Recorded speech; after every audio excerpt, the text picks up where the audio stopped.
And how do you do? Is that to come out front, give you a slightly different angle. I like to experiment. It may be to the chagrin of my neighbors, but I do not give a rat's ass.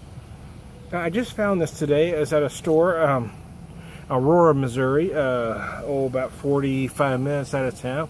And I hadn't found this in town here. Point Brewing, Beyond the Pale IPA. It uses Galaxy hops. I tell you, it's golden, pours golden. Almost looks more a copper to me, but I guess it could be golden. You tell me. I'm kind of colorblind, so there you go. 6.4, I believe. Oh, see, I just went dyslexic now. I can't remember if it's 6.4, 63 IBUs or 6.3, 64. I think it's 6.3, 64 IBUs. I'm thinking about it. Use Galaxy hops. They tell you to look for notes of passion fruit. I'm not a guy that sits and eats a bowl of passion fruit, but I'm guessing that's probably what I'm smelling. I'm also getting these kind of clove and white pepper like notes, kind of spicy notes to go along with it. So there you go. It was $8 a 6-pack, $7.99. So I figured, what the hell, let's give it a shot for that kind of money.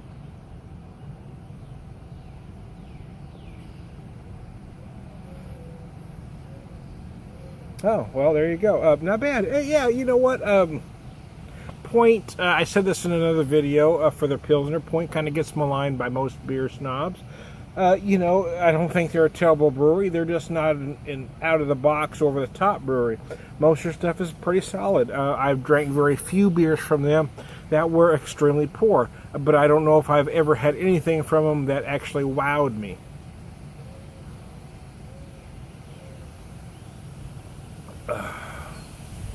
In the craft beer world, that's kind of where we are right now, isn't it?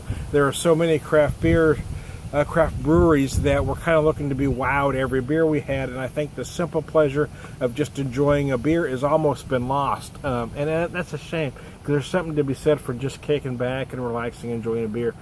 You know, of course, there's that now infamous, you know, commercial that I'm not going to name, the big macro that did it.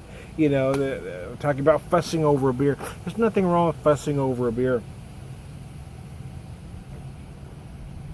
But then again, not every beer has to be fussed over.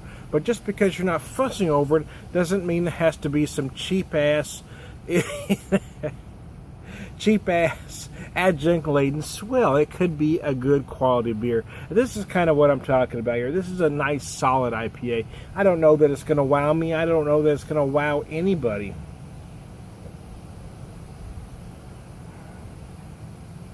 But it's certainly not off-putting in any way. It is enjoyable. It's not one that I'm going to sit and be pretentious with the guy sitting next to me at the bar and wax on about for 30 minutes. But it'd be a nice beer to sit and drink and talk to the guy about the football game on the TV or the baseball game on the TV while I'm enjoying a good beer. And I think a lot of craft beer snobs tend to forget that middle ground.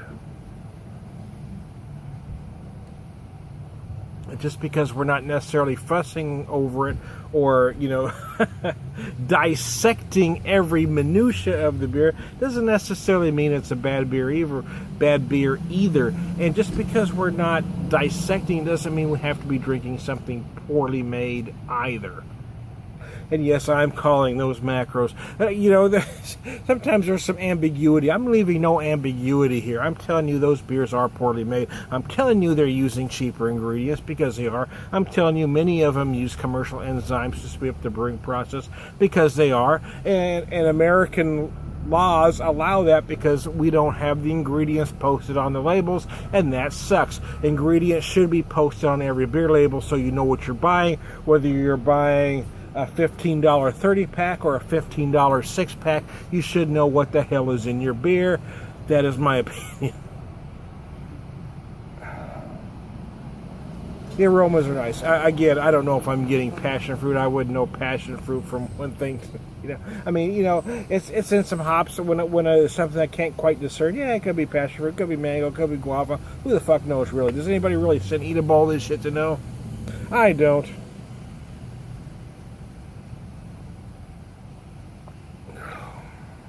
I do know that for an IPA, everything hits your palate in the appropriate place.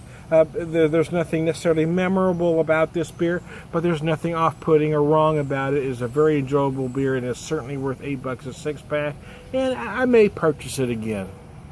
And you should purchase it at least once, or what the hell? What do you got to lose? It's $8 freaking bucks.